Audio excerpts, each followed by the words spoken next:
দেশ কিভাবে নিরাপদ, এটা আমার প্রশ্ন। আমরা এখানে সিম্পলি আমরা আমাদের জুম্মা নামাজ পড়তে এসেছি।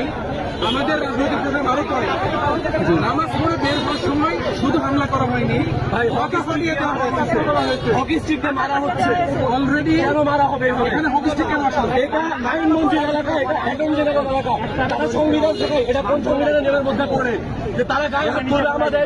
কেন আমরা কি করতে আসছি? আমরা এখানে ভাই এখানে আসছে, ভাইয়ের জিনাদার এখানে, সে একটা অতিথি মানুষ, তাহলে আমরা সর্বোচ্চ এখানে সুরক্ষা দিব, সর্বোচ্চ দিয়ে পালন করবো।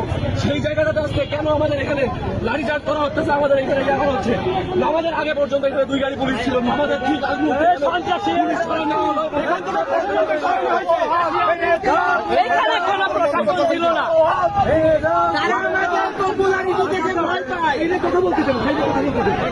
ভাই ভাই বল ভাই, কিছু বলে এই ঘটনায় আপনি কোনো মন্তব্য করবেন কি?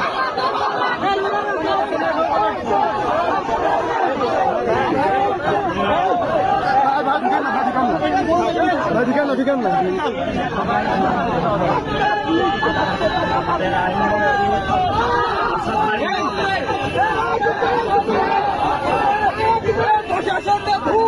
আমাদের আইনমন্ত্রী আসাদুজ্জামানের নেতৃত্বে আমরা মসজিদ থেকে বের হওয়ার পরে ছাত্র দলের হকি স্টিক দিয়ে আমাদের সশস্ত্র হামলা করা হচ্ছে এবং এখানে ইসলামী বিশ্ববিদ্যালয় ছাত্র দলের